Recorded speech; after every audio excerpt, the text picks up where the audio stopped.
Hola, hola, hola, muy buen día, gran saludo para ustedes, la producción y los oyentes. Bueno, Bueno, lo gracias, estamos buen llamando día. desde Neuquén por Mitre, pero desde Neuquén. Hacemos un programa Mitre desde aquí. Neuquén, Sí, qué sí, sí. Exacto. jugadores. Mitre Patagonia.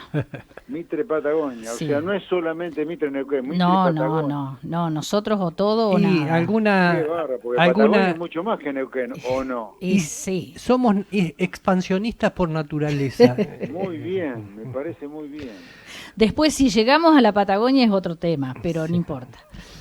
La pretensión está. La Esto es Totalmente, pretensión como, está, como el refrán, ¿no? Por achicarse el tiempo. totalmente. totalmente. Bueno, Bueno, diputado, hay mucho trabajo en la Cámara, está el tema de la boleta única, está en análisis del debate del presupuesto nacional del año próximo. ¿Cómo está el tema del presupuesto, por ejemplo? ¿Avanzó algo? ¿Cómo están las charlas, digamos, entre los distintos bloques políticos? Bueno, el trabajo del presupuesto, yo diría, ya comenzó con reuniones a nivel del bloque oficialista y el ejecutivo para definir los funcionarios que van a visitar la Comisión de Presupuesto y Hacienda a partir de la semana que viene. Ujú. En el día de hoy voy a comenzar las reuniones con algunos bloques, por ejemplo, el PRO, para empezar a diagramar un poco el trabajo a partir de la semana que viene. Pero la semana que viene ponemos primera en las reuniones informativas para el presupuesto 2025. Ajá.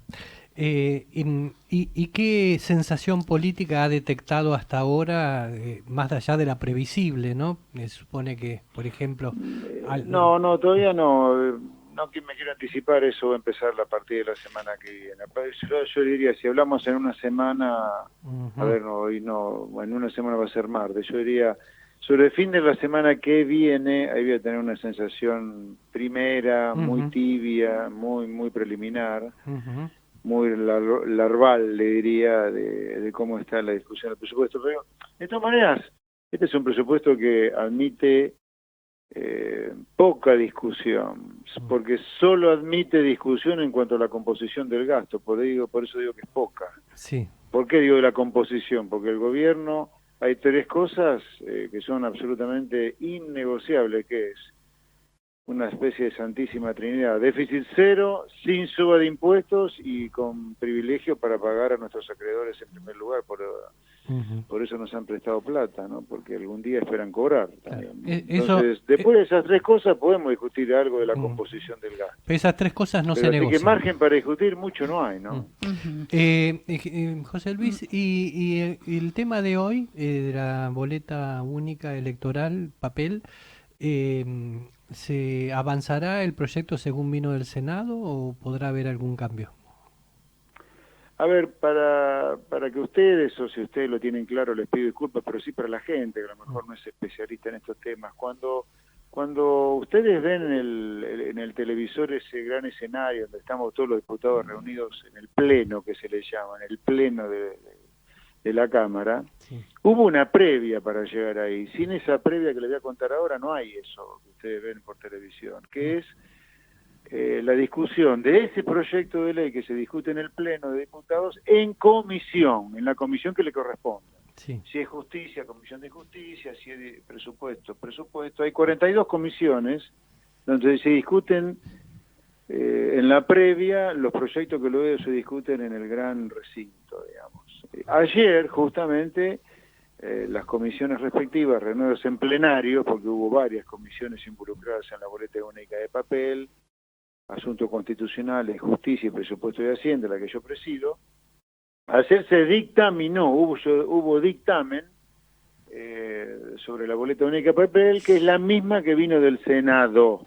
Sí. Y la que vino del Senado tiene el formato de Mendoza, Ujú, donde no está la posibilidad de votar la lista sábana, mm, ¿no? ujú, En la boleta única de papel, en algunas provincias, está la posibilidad de votar como si fuera una lista sábana, mm, o sea, la lista completa. Bueno, no está en esta boleta que sancionamos, que dictaminamos ayer, que es la misma que vino del Senado, la posibilidad de que se imite la sábana. ujú. Pero perdón, hay dos dictámenes. El de mayoría es el que se discute primero hoy en el recinto, y después, si se aprueba ese dictamen, que es lo más probable, el dictamen de minoría, que es el Unión por la Patria, que rechaza la boleta única de papel, obviamente, ¿cómo van a estar a favor de algo cristalino y meritocrático? Los grandes curreros de la política, como son los kirchneristas, ellos hicieron su propio dictamen de minoría, pero el de mayoría, que es el que tiene más chance de ser aprobado, es el que es ratificar la media sanción de Senado, que modificó a su vez la media sanción que nosotros dimos en diputados, ¿no? Ujú, ujú. Acá en la región, los oficialismos, digamos, tanto de Neuquén como de Río Negro, están respaldando ese dictamen por mayoría. Bueno, eso significa, para que la gente también lo tenga claro, que si adhieren las provincias de la Patagonia o las provincias que adhieran a la boleta única de papel nacional, significa que van a poder votar los cargos provinciales y municipales con la boleta única de papel. En Así aquellas es. provincias donde no se adecúe su sistema electoral a la boleta única de papel nacional, se seguirá votando con la lista sábana, porque este es un país federal. La provincia puede decidir no adherir a la boleta única de papel que probablemente se sancione hoy en el Congreso. Por eso Así es es. importante que se entienda que el Congreso Nacional tiene competencia nacional, o sea que la boleta única de papel que se sancione hoy va a ser solo, pensando en la elección del año que viene, en los cargos, por ejemplo, nacionales. Hay muchas provincias donde se renueva diputados. Sí, claro. Por ejemplo, la provincia de Buenos Aires el año que viene renueva diputados, no renueva senadores, que se renovó el año pasado. Ujú. Para que los cargos de legislador provincial o miembro de los consejos deliberantes de los 135 municipios de la provincia se puedan hacer con boleta única, la legislatura de la provincia de Buenos Aires tiene que adherir a la sanción que se dé hoy. Diputado, volviendo un cachito al tema del presupuesto, tengo siempre una gran incógnita. El déficit cero creo que todos lo queremos y estamos seguros que hay que lograrlo y sostenerlo. Ahora la pregunta es, ¿vale todo para llegar a ese déficit cero? Es decir, ¿valen los vetos que se han hecho, se van a hacer? Sí, sí, absolutamente, porque lo que se está vetando no es algo que viola el déficit cero solamente, sino que es algo de mal gusto o es populismo legislativo, por ejemplo. En el caso de universidades, ¿no? A ver, las universidades por ley tienen financiamiento del Estado y el aporte del Estado a las universidades se define en el presupuesto. ¿Qué es esto de sancionar una ley específica para el financiamiento de las universidades? Si eso se decide todos los años en la ley de leyes, que es el presupuesto. Eso va a ser vetado, porque además de ser populismo legislativo, porque no hay ninguna necesidad de una ley específica para el financiamiento de universidades, porque ya hay una ley de educación superior, o sea, una ley para las universidades que es del año 95. El presupuesto ya fija, de acuerdo con los rectores de todas las universidades nacionales, ya fija el presupuesto de ingresos o de recursos que la nación le transfiere a las provincias para que las provincias financien sus universidades nacionales. Así que ese veto va a estar, todavía no está, va a estar completamente justificado cuando salga, durante esta semana seguramente. El veto a la fórmula o a la ley jubilatoria estuvo totalmente justificado porque era de un costo para los contribuyentes fenomenal y para la sociedad, que no tenía financiamiento. Eso es otra cosa. Yo no entiendo a esta gente que propone proyectos de leyes sin decir de dónde salen los recursos, si nos está agarrando para la joda o no a los argentinos, o son tarados, porque ahora a esta altura de la Suárez está proponiendo aumento de gastos sin decir de dónde salen los recursos. No solo es ilegal, porque la ley 2456 del año 93 sigue vigente, que dice en el artículo 65 que toda ley que aumente el gasto por encima del gasto presupuestado tiene que tener su financiamiento, y mandan leyes sin financiamiento, ¿me entendés? O sea, es una joda para Tinelli, parece. Y en Es una joda y una tomada de pelo para aquel supuesto beneficiario del gasto público también, ¿no? Porque hoy, insisto, pues después de 100 años de populismo, donde el populismo de aumentar el gasto sin financiamiento genuino nos ha transformado, entre otras cosas, en una villa miseria, Y viste, basta, alguien tiene que ponerle límite a todo esto, y está bien que lo pongamos nosotros. Para eso estamos. Para hacer las cosas que hay que hacer, que son de todo sentido común. ¿Querés gastar más? Bueno, decime dónde saca la plata. Elemental. Mientras tanto, el gobierno dialoga y ha sobresalido en las últimas horas un diálogo con la CGT que parece encaminarse. ¿Cómo lo ve usted?